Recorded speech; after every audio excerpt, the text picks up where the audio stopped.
السلام علیکم۔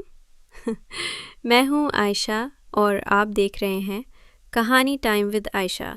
کہانی ہے ایک چاندنی میں نہائے جنگل کی، جہاں جگنو ایسے جھلملاتے جیسے آسمان سے ٹوٹے ہوئے ستارے زمین پر اتر آئے ہوں۔ اسی جنگل میں ایک شرمیلی پری رہتی تھی جس کا نام الارا تھا۔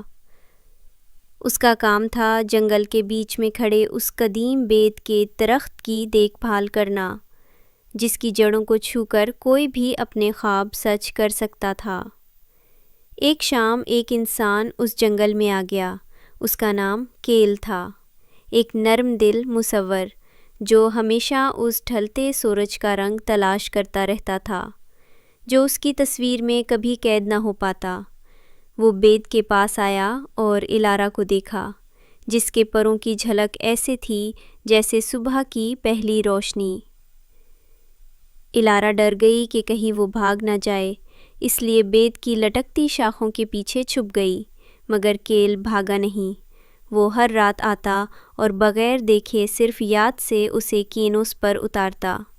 اس کی پینٹنگز میں روشنی اور خوشبو کا وہ لمس تھا جو الارا کے وجود سے نکلتا تھا۔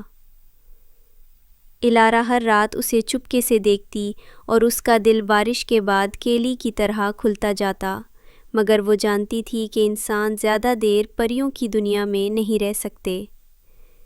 یہ محبت ایک لمحہ ہوگی، مگر لمحہ بھی تو ہمیشہ یاد رہتا ہے۔ اس جادوئی جنگل کے بند ہونے سے ایک رات پہلے الارا آخر کار بید کے پیچھے سے باہر آئی۔ کچھ نہ کہا، کچھ نہ پوچھا۔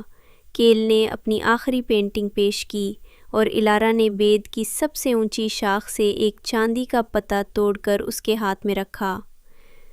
جب بھی اسے ہاتھ میں لوگے، الارا نے سرگوشی کی، تم مجھے اپنے خوابوں میں پاؤ گے۔ اگلی صبح کیل جنگل سے نکل گیا، مگر ہر رات خوابوں میں وہ دونوں بید کے نیچے چاند کی چمک میں ایک دوسرے کو ایسے رنگوں میں بناتے جو کبھی مدھم نہیں ہوتے۔